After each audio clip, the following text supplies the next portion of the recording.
नमस्कार। धूमिल पांडुलिपि में आप सबका स्वागत है। भोली बिसरी कहानी में आज सुनिए कमला उपन्यास का 8वां अध्याय। लेखक शरद चंद्र चट्टोपाध्याय।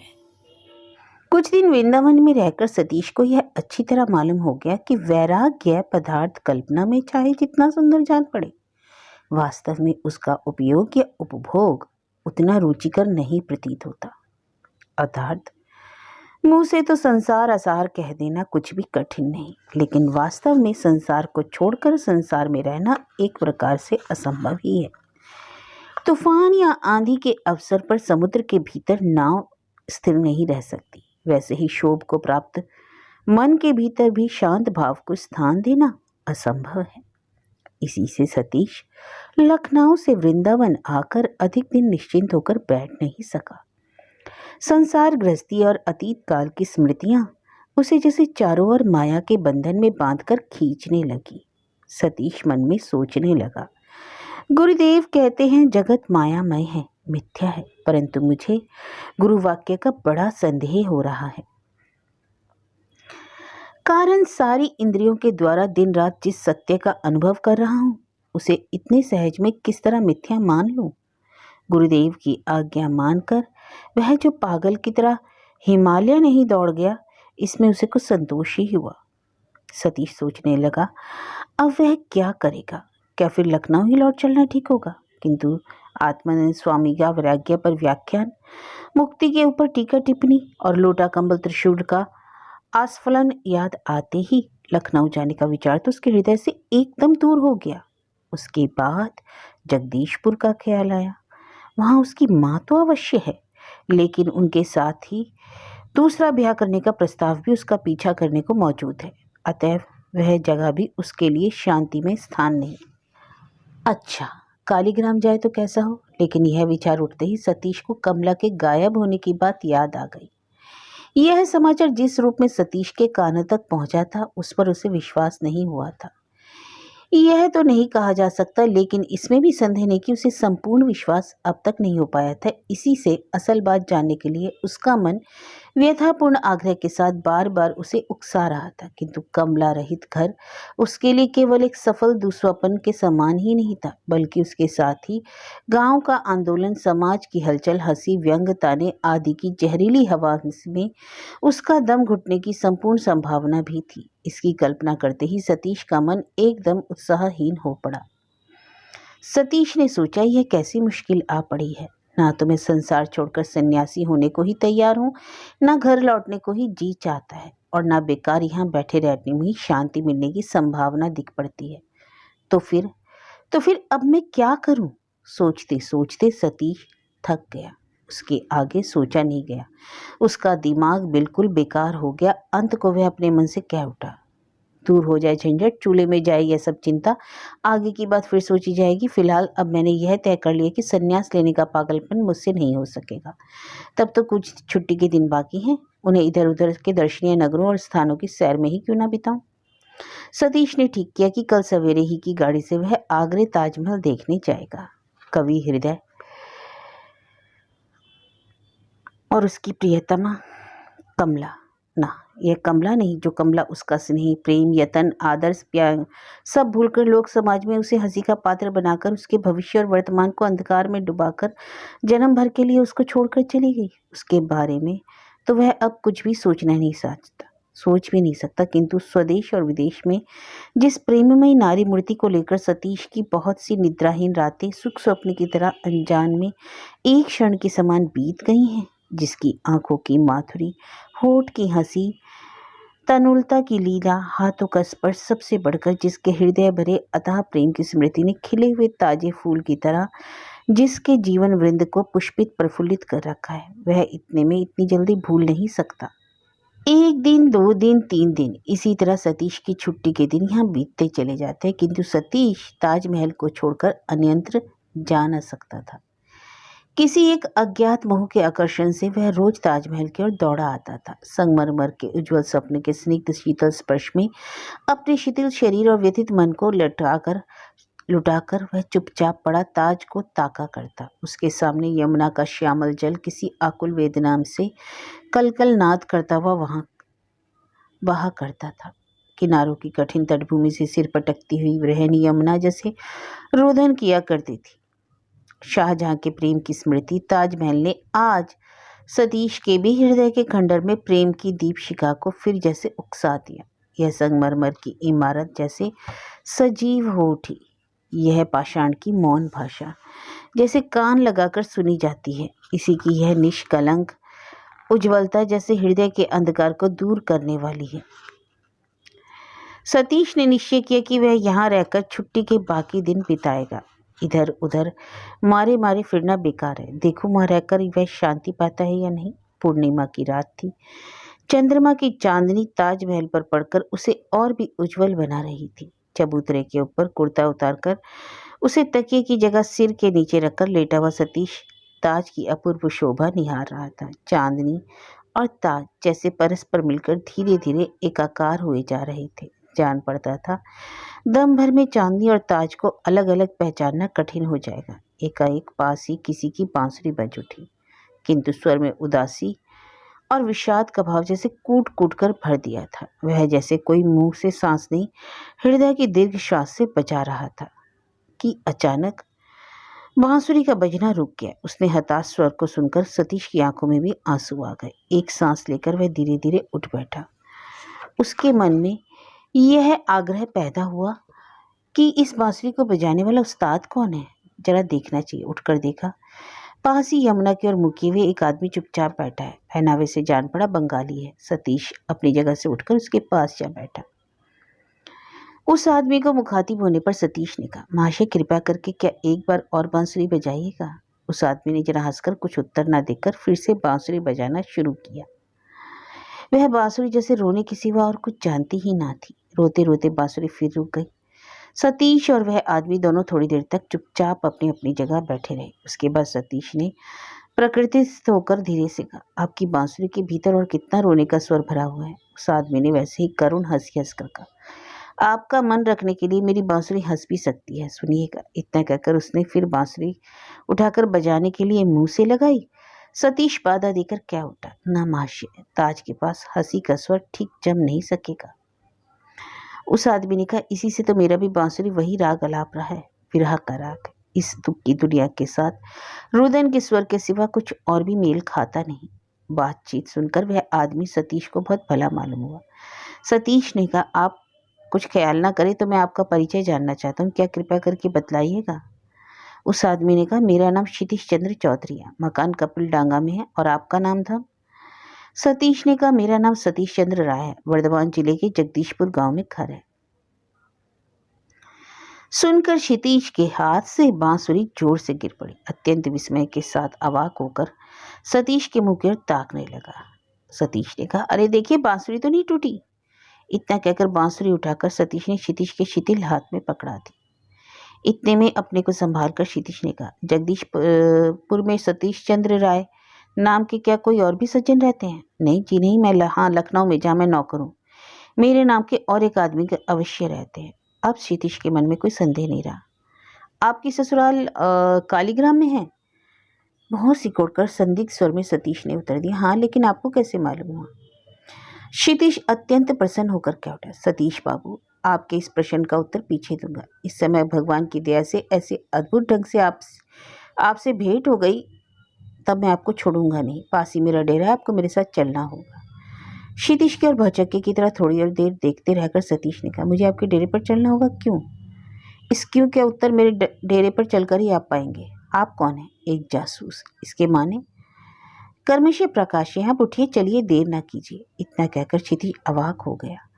सतीश के दोनों हाथ पकड़कर एक तरह से जबरदस्ती खींचकर उसे अपने डेरे तक ले गया। सतीश की उतनी साथ की कीमती बांसुरी ताजमहल के सफेद संगमरमर के चबूतरे पर चांदनी में एक काली रेखा की तरह पड़ी रही। आनंद के आवेश में उसे कुछ ख्याल ही नहीं रहा।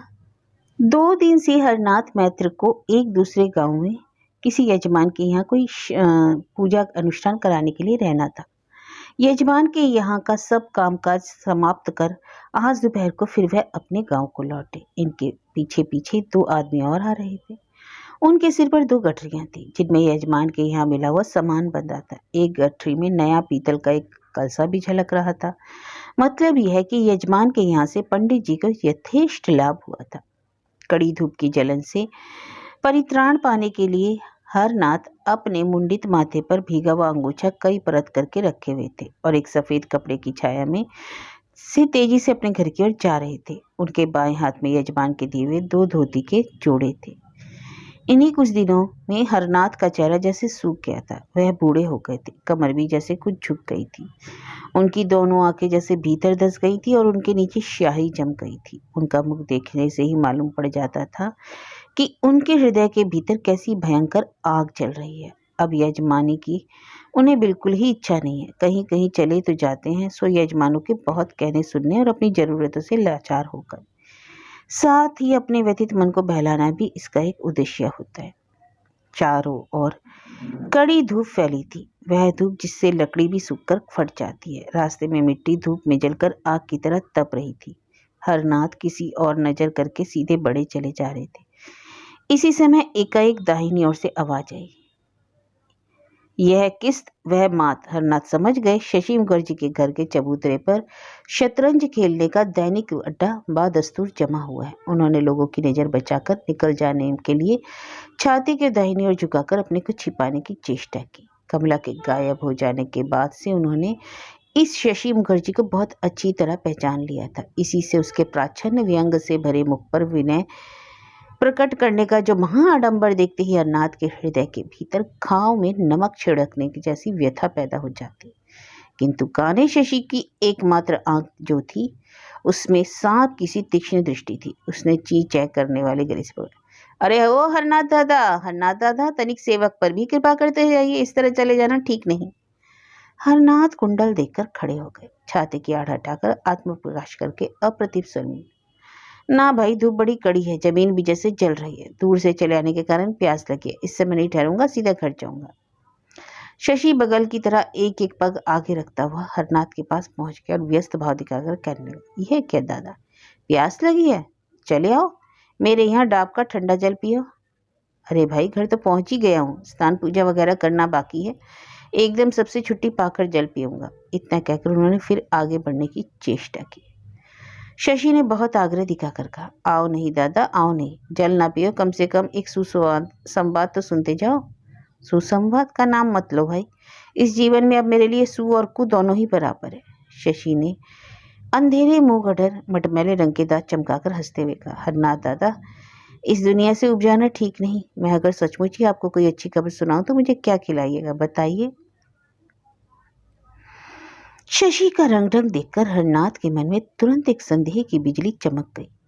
दुष्ट शशि अकारण ही कुछ करने वाला आदमी नहीं। अकस्मात उसकी इतनी आत्मीयता दिखाने का कारण? उन्होंने द्विन भाव से कहा, शशि, तुम चाहते क्या हो? तुमको क्या कमला की खबर मिली है? इतने दिन से मना रहा हूँ, क्या कमला मर गई? बोलो, उससे बढ़कर मेरे लिए क्या हो सकता है? छी छी छी, यह क्या कह रहे हरनाथ दादा, बाप होकर बेटी के मरने की कामना, छी। हरनाथ को संदेह अब और भी बढ़ चला। उन्होंने उत्कंठा से उद्विग्न होकर कहा, शशि, जो कुछ कहना चाहते हो जल्दी कह डालो। शशि ने अपनी हंसी को थोड़ा और मधुर बनाकर कहा, अरुण कमला को लेकर कलकत्ते से लौट आया है। हरनाथ के कलेजे पर जैसे किसी ने बड़े जोर से हथौड़ा मारा। दोनों हाथों से कलेजा थामकर वज्राहात व्यक्ति की तरह स्तंभित निर्जीव होकर वह जहाँ के तहाँ खड़े हुए। उनकी आंखों के सामने दोपहर के सूर्य की समुज्वल ज्योति भी जैसे दम से अंधकार में ढक गई।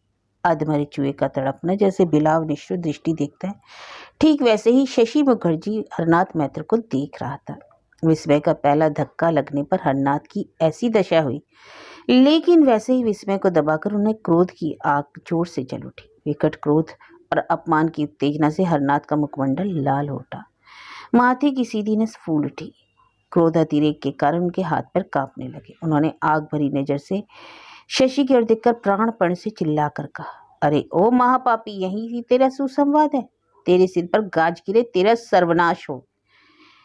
इस तरह कहते कहते एक तरह से दौड़ते हुए वह अपने घर की ओर चल पड़े। कुछ दूर जाकर उन्होंने सुन पाया, शशि के अड्डे में कई आदमी एक साथ ही करके हंस उठे। वास्तव में इतनी देर तक शशि के दल के आदमी बड़े ही आग्रह के साथ जैसे एक अत्यंत उत्तेजक नाटक का विचित्र अभिनय देख रहे थे। हरनाथ के चले जाने पर गांव के मुखिया बसु माशी ने कहा, धन की गर्मी से इतने दिन हरनाथ के पैर धरती पर ना पड़ते थे, लेकिन सिर पर दर्द भारी। मधुसूदन हंस रहे हैं। यह तो शर्मा को मालूम ही नहीं था। अच्छा शशि, हरनाथ अब जाकर क्या करेगा बताओ भला? बेटी को घर में रखेगा या घर से निकाल देगा?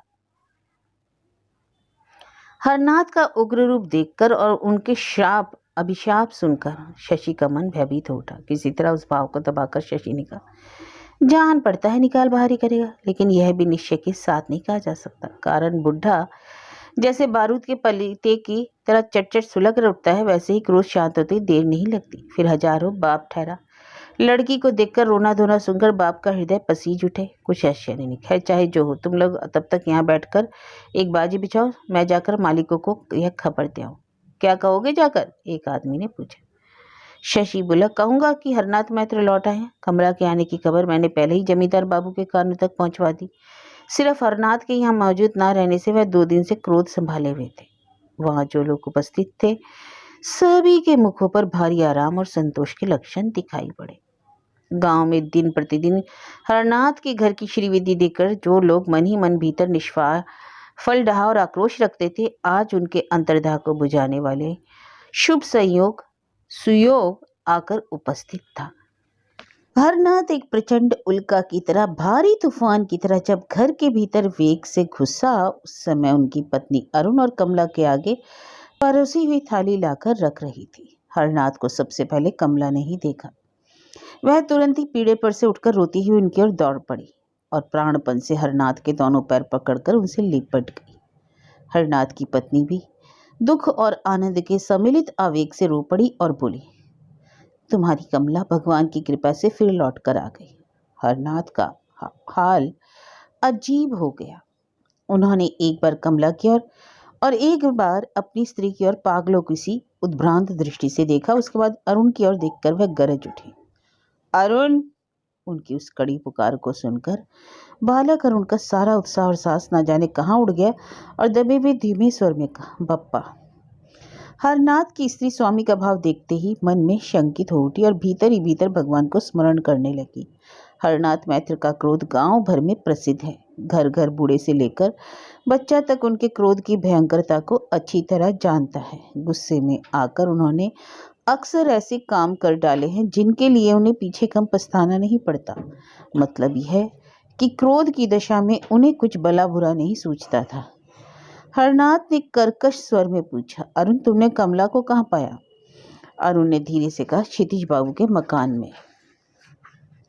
हरनाथ ने आंखें निकाल कर कहा, क्षितिज बाबू? यह क्षितिज कौन है? उस समय क्रोध भरे बाप के साथ बातचीत करने की हिम्मत अरुण नहीं कर सका। उसने अत्यंत दीन भाव से करुण दृष्टि से अपने माता पिता की ओर देखा। तब हरनाथ की स्त्री ने स्वामी की ओर आगे बढ़कर कहना शुरू किया, अजी यह बड़ा भारी किस्सा है। कमला और अरुण दोनों के मुंह से ही मैं संभाल सुन चुकी हूँ, सुनो। हरनाथ ने डांट कर कहा, तुम चुप रहो जी। इन लोगों की जिन बातों पर तुमने विश्वास कर लिया, उन पर गांव के और 10 आदमी तुम्हारी तरह इतने सहज से विश्वास न कर लेंगे। स्त्री ने कहा, विश्वास नहीं करेंगे क्यों? हरनाथ, क्यों नहीं करेंगे? यह भी क्या खोलकर कहने की जरूरत है? इस क्यों का जवाब यही है कि वे लोग तुम्हारी लड़की को बदचलन कहते हैं। अब तक कमला पृथ्वी पर खड़ी हुई देवी प्रतिमा की तरह हरनाथ के पैरों के पास पड़ी हुई आंसुओं से धरती भिगो रही थी, किंतु पिता के मुख से अपने बदचलन होने का आवाज सुनते ही चोट खाई हुई नागिन की तरह सीधी तीर की तरह तेजी से उठ खड़ी और बोली, पिताजी तुम भी क्या ऐसा ही समझते हो? लोगों की इस बात पर तुम भी क्या विश्वास करते हो? हरनाथ ने गंभीर स्वर से केवल कहा, हूं। कमला की दोनों आंखों से जैसे चिंगारियां निकलने लगी। उसने गर्व के साथ सिर उठाकर तीव्र स्वर में कहा, तुम भी पिताजी, तुम भी मेरे पिता होकर इस बात पर विश्वास करते हो? कमला की वह तेजस्विनी, प्रभावशालिनी, अभूतपूर्व मूर्ति देखकर हरनाथ विस्मित अवश्य हुए, किंतु वह विस्मय उनके चित्त को तनिक भी विचलित नहीं कर सका। उनकी दृढ़ता पर उसका कुछ भी असर नहीं पड़ा। इसका कारण यही था कि उस दिन का वह दारुण संवाद आज भी उनके हृदय पटल पर अग्निमय अक्षरों से अंकित था। जिस दिन वह योगेंद्र मित्र के साथ कलकत्ते में हरेंद्र के मेस में उपस्थित हुए थे, खुदीराम के मुख से उन्होंने यह सुना था कि हरेंद्र के साथ कमला अकेली बॉम्बे मेल पर बैठकर पचहा चली गई। इसके सिवा वह क्षितिज यह कौन आदमी है और इसके मकान में कमला क्यों थी? इससे बढ़कर कमला की बदचलनी का प्रमाण और क्या हो सकता है? वह चिल्ला कर कह उठे, हाँ मैं भी विश्वास करता हूँ। जो बात खुद जाकर जान आया उस पर विश्वास ना करूँ तो क्या करूँ? इतने दिन बाद तू फिर यहाँ क्यों आई? तुझसे मरा नहीं गया? तू क्यों? दोनों कानों के छेद उंगलियों से ढककर आंखें मूंदकर गहरी वेदना के कारण रुंधे स्वर में कमला कह उठी, अब और नहीं सुन सकती पिताजी, बस बहुत हो गया। हाय भगवान, तुम्हारी इस दृष्टि से मैं नारी की जाति इतनी असहाय है? कमला को गश सा आ गया। वह धरती पर गिरने ही वाली थी कि बीच में माँ ने झपट कर उसे रोक लिया। कमला की यह अवस्था देखकर भी हरनाथ ने उस पर कुछ विशेष ध्यान नहीं दिया। दूसरी ओर मुंह फिराकर अटल स्वर में उन्होंने कहा, मेरे घर में कलंकिनी के लिए जगह नहीं। यहाँ अब एक घड़ी भी तेरा रहना नहीं हो सकता। चली जा, अभी चली जा यहाँ, नहीं तो। हरनाथ की स्त्री अश्रुवुद रुद्ध कंठ से कह उठी, अजी तुम क्या पत्थर का कलेजा रखते हो?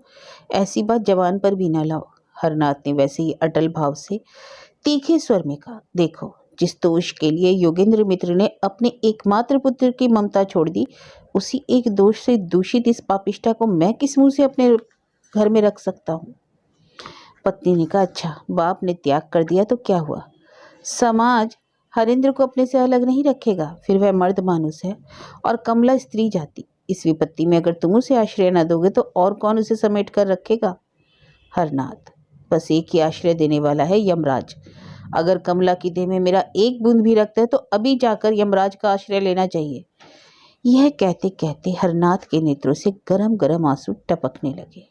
ये आंसू नहीं, खून की बूंदें थी। कमला ने एकाएक अपने को माता के आलिंगन से अलग करके बाप के मुख की ओर शांत दृष्टि स्थापित करके स्थिर स्वर में कहा, अच्छी बात है पिताजी, यही होगा। तुम सबने मिलकर जिस आश्रय से मुझे वंचित किया है, देखूं वह आश्रय यमराज देते हैं या नहीं। इसके बाद घूमकर पूर्ण दृष्टि से माता के मुख की ओर देखकर भरी आवाज में धीरे धीरे उसने कहा, माँ अपने दामाद से अगर कभी तुम्हारी भेंट हो तो उनसे मेरा यह अंतिम निवेदन कह देना कि कलंकिनी का अपवाद लेकर मरने पर भी मेरी स्वामी भक्ति कभी किसी दिन सती और सावित्री से रत्ती भर भी कम नहीं थी। कहते कहते उसका गला रूंध गया, आंखों में आंसू भर आए, किंतु प्राणपण से सारे उच्छ्वास को दबाकर माता की डाली हुई सारी रुकावटों से बचकर वह तेजी से घर के बाहरी दरवाजे की ओर चली गई। लेकिन रास्ते में ही न जाने क्या दिखकर चौंक उठी, रुक कर खड़ी हो गई। साथ ही साथ सबको आश्चर्य में डालता हुआ हरेंद्र घर के भीतर घुसा और कमला के सामने खड़े होकर कहने लगा, बहन मैं पहले ही जानता था कि ऐसा होगा। इसी से तुमको विदा करके कलकत्ते में निश्चिंत होकर मुझसे रहा नहीं गया। तुम्हारी खोज में पहले जगदीशपुर गया, वहां से सारा हाल सुनकर यहाँ दौड़ा आया। हरनाथ पहले तो अपनी आंखों पर ही विश्वास नहीं कर सके। हरेंद्र इस तरह हिम्मत करके उनके घर में पैर भी रख सकता है, यह बात सोच भी नहीं सकते थे। इसकी कल्पना भी करना उनके लिए असंभव था। एक तो यूं ही दोपहर की कड़ी धूप में जलते भुनते पैदल चलने से, भूख प्यास के सताने से उनका शरीर शिथिल हो रहा था, काबू में न था। उस पर यह विषम उत्तेजना, तरह तरह के भावों का आवेग में घात प्रतिघात, इस आखिरी धक्के से तो एकदम बेआपे हो गए। हाफते हाफते उन्होंने कहा, ना अब और बर्दाश्त नहीं कर सकता। हे भगवान, इस अग्नि परीक्षा से मुझे छुटकारा दो प्रभु। यह कहकर धम से जमीन पर बैठ गए और दोनों घुटनों के भीतर मुंह छिपा लिया। ठीक उसी समय बाहर से गंभीर आवाज में किसी ने पुकारा, हरनाथ क्या घर में हो? हरनाथ पत्थर की अचल मूर्ति के समान जहाँ के तहाँ बैठे रहे, कुछ भी उत्तर नहीं दिया। हरेंद्र ने कमला की ओर देखकर कहा, मेरे पिताजी पुकार रहे हैं। क्षितिज के डेरे से बाहर निकलकर सतीश जब सड़क के ऊपर आ खड़ा हुआ, उस समय रात बहुत बीत चुकी थी। जनमानवहीन सन्नाटे के बीच उलझे हुए चिंता सूत्र का सिरा खोज निकालने के अवसर ने उसे पल भर में सतर्क और सचेत कर दिया। उसके उत्साहहीन मुर्दा शरीर में जैसे जान आ गई। ताज के गुंबद के ऊपर चंद्रमा के प्रकाश की शुभ हंसी जैसे बार बार सैकड़ों बात कह रही थी। कमला का किस्सा याद करके उसके मन का एक पहलू जैसे आनंद और चैन से प्रफुल्लित हो उठने लगा, वैसे ही दूसरा पहलू कुंठा और ग्लानि से क्षुब्ध और आहत उठा। उसे अपनी माता का कहना याद आ गया, शास्त्र ने ठीक ही कहा है, हजार अशिक्षित और निरक्षर क्यों ना हो, माता माता ही है। यह तो शुरू से ही कहती आई है कि उस बेनामी चिट्ठी पर विश्वास करके उसने बड़ी ही भारी मूर्खता का काम किया। सतीश जहाँ ठहरा था वहां जाने को उसका जी नहीं चाहा। वह धीरे धीरे लौटकर फिर उसी जगह आ गया जहाँ पर क्षितिज से मुलाकात हुई थी। उसी चबूतरे पर जाकर बैठ गया। कैसी सुंदर राह, कैसी मनोहर जगह। सतीश फिर घुमा फिराकर अपने ही विषय में सोचने लगा। कमला उसकी माँ की बीमारी का हाल सुनते ही अधीर होकर सभ्य भावना और मिथ्या लांछन की परवाह न करके उनकी सेवा करने दौड़ी गई। और वह कायर कुपुत्र है। सतीश की आंखों के पास पतिव्रत प्राणा, उसकी सती साध्वी स्त्री कल्पना कमला बैठी उनकी सेवा कर रही है। अनाहार और अनिद्रा के कारण उसका शरीर दुर्बल हो गया है। यही तो सच्ची गृहस्थी है। इसी का नाम स्वर्ग है। इसी से तो मनुष्य का मन इस गृहस्थी को, इस स्वर्ग को छोड़कर कहीं और नहीं जाना चाहता, और जा भी नहीं सकता। गहरी प्रेम, प्रीति, कृतज्ञता से उसका हृदय उमड़ उठा। कमला के दोनों कमल कुसुम हाथों में लेकर जैसे वह कह रहा हो, कमला, तुम पर क्या मैं कभी अविश्वास कर सकता हूँ? तुम्हारे निर्मल चरित्र पर क्या कभी कोई अविश्वास कर सकता है? इसी समय पीछे से वहां के चौकीदार ने आकर ऊंचे स्वर में पुकारा, कौन बैठा है? सतीश ने अपनी अक्षम, दुर्बल, टूटी फूटी हिंदी में समझा दिया कि वह एक मुसाफिर है। बाबूजी, क्या आप बांसुरी भी बजाते हैं? सतीश ने देखा क्षितिज की बांसुरी अब तक वहां पड़ी है। उसे उसने उठा लिया। चौकीदार कुछ व्यंग भरी हंसी हंसता चला गया। इस हंसी का तात्पर्य कदाचित यही था कि इस दुनिया में तरह तरह के सन की पड़े पड़े हैं। उसी बांसुरी को नीचे से ऊपर तक देखकर सतीश ने अपने मन में सोचा, यह वही बांसुरी है, लेकिन मेरे बजाने से वैसी नहीं बजेगी, बल्कि ना जाने कैसी बेसुरी तानल पाएगी। वास्तव में कैसी अच्छी साहित्य सज्जन से भेंट हुई। उन्होंने मेरी कमला के प्राण बचाए, इज्जत बचाई। इतना ही नहीं, मेरी चीज मुझे सौंपने के लिए धन खर्च करके लखनऊ तक दौड़े गए, मगर मेरे नसीब मैं वहां ना था। एकाएक कमला के लिए सतीश का मन एकदम चंचल हो उठा। ख्याल आया कि अब और देर करने की जरूरत नहीं। क्या जाने कहाँ से क्या हो जाए। आज पिछली रात की गाड़ी से ही रवाना हो जाऊंगा, लेकिन बांसुरी को कैसे लौटाऊं? खैर, कुछ दिन मेरे ही पास रहे, मैं एक दिन उनकी चीज उन्हें लौटाऊंगा। सतीश तेजी के साथ अपने डेरे की ओर चला। रास्ते में कुछ कुत्ते उसे देखकर भौंकने लगे। एक कुत्ता तो बिल्कुल ही पास आ गया। सतीश ने के हाथ बांसुरी उठाई तो वह डरकर भाग गया। खूब काम आ रही है, मन ही मन सतीश ने हंसकर कहा। सतीश जिस मैस में ठहरा था उसका दरवाजा बंद हो गया था। बहुत पुकारने पर नौकर ने उठकर दरवाजा खोला। बाबूजी, आज बड़ी रात कर दी। उसके हाथ में एक मिट्टी के तिल की जलती हुई डिब्बी थी और आंखों में नींद की खुमारी। सतीश ने कहा, रघुआ, अभी गाड़ी मिल सकेगी? अगर ला सकेगा तो इनाम दूंगा। जो हुक्म। कहकर रघुआ गाड़ी की तलाश में चल दिया। सतीश का सामान कुछ बहुत तो था नहीं, लेकिन खाली लोटा और कंबल भी ना था। कारण सतीश ने ना तो कभी अपने मन में यह आशा की थी कि हिमालय की अंधेरी गुफा में बैठकर वह ध्यानमग्न हो सकेगा, ना इतना मन का जोर ही था कभी उसके मन में। मैं इसके मैनेजर को जगाने की जरूरत नहीं पड़ी, कारण वे अपने ग्राहकों से सदा सावधान रहा करते थे। कहीं कोई किसी दिन दाम चुकाए बिना ही ना खिसक पड़े, उन्हें डर लगा रहता था। इसके सिवा सतीश तो उन्हें बिल्कुल ही अजीब ढंग का जैसे खामख्याली आदमी जान पड़ता था। रात को सोने जाने से पहले वह यह जान लेते कि कौन आया कौन गया, कोई रसोई के बर्तन न चुरा ले जाए। इस भय से शाम होते ना होते दरवाजे की कुंडी वह भीतर से बंद कर लिया करते थे, पर सोते नहीं थे। दरवाजा खोलकर घुसते ही सतीश की उनसे भेंट हो गई। वह कह उठे, क्यों साहब, इतनी रात तक कहाँ थे? सतीश ने अपनी कोठरी का ताला खोलते खोलते कहा, ना, यही एक दोस्त से मुलाकात करने गया था। मैनेजर बाबू अवाक होकर सतीश की ओर ताकने लगे। सतीश कोठरी खोलकर भीतर गया, चिराग जलाया और अपना संक्षिप्त सामान, बिछौना वगैरह समेटकर बांधने का उद्योग करने लगा। इस रघुआ ने लौट कर आकर कहा, बाबूजी, गाड़ी नहीं मिली, एक टमटम ले आया हूँ। अच्छी बात है, उसे ठहरने के लिए कहो। मैनेजर बाबू की आंखें कर्मशः फैलने लगी। मामला क्या, आदमी भागा तो नहीं जा रहा? रंग ढंग जरा अच्छे नहीं दिखाई पड़ रहे। रघुआ ने कोठरी में घुसकर सतीश के सब सामान पर एक बड़ी सी गठरी बांधकर सिर पर रख ली और टमटम पर रखने चला। सतीश ने बाहर निकल कर कहा, अच्छा तो अब मैं जाता हूँ मैनेजर बाबू, मेरा इरादा इसी गाड़ी से अपने घर जाने का है। अब मैनेजर बाबू से और बर्दाश्त न हो सका। उन्होंने बहुत ही स्पष्ट शब्द में कहा, मेरा किराया और भोजन वगैरह खर्च वगैरह? ओह, ठीक तो है, मैं एकदम भूल ही गया था, माशा माफ कीजिए, बहुत बड़ी। यहाँ तक कहकर ही तनिक इधर उधर करके एक बार लार घुटकर उसने घर से बुरे समाचार मिले हैं, इसी से इस तरह अचानक चला जा रहा हूँ, कुछ आप ख्याल ना करें। मैनेजर बाबू असहिष्णु होकर कह उठे, यह ना होगा जनाब, मेरा हिसाब चुका कर तब जा सकेंगे, नहीं तो। सतीश उस समय अपने आपे में नहीं था। उसे गुस्सा चढ़ा, नहीं तो क्या? आप तो बड़ी औची तबीयत के आदमी दिखाई पड़ते हैं साहब। मैनेजर बाबू को एक मुद्रा दोष था। गुस्से की हालत में प्रत्येक शब्द को पहला अक्षर अनेक उच्चारण करके कहने लगता। वह बोले, ओ ओ ओछी तबीयत के आदमी, तुम या मैं? हिसाब चुकाकर बिना नहीं चले जा रहे हो? सतीश ने कहा, दिए बिना कौन चला जा रहा है? रुपए तो भूल गया था, उसी के लिए तो तुमसे माफी मांग रहा हूँ। तो यह क्यों नहीं कहते हो? शांत होकर मैनेजर ने कहा, आपका हिसाब कितना हुआ, क्या देना होगा? 5 रुपये 12.5 आने। सतीश ने उसके हाथ में 6 रुपये देकर कहा, बाकी 3.5 आने पैसे रघुआ को दे देना। मैनेजर बाबू ने बहुत ही खुश होकर बढ़कर रुपए हाथ में ले लिए। मन ही मन वह सतीश की प्रशंसा करने लगा। वह बड़ा अच्छा आदमी है, बड़ा शाह खर्च है। हिसाब की तफसील भी नहीं पूछी और मुंह मांगे दाम दे दिए।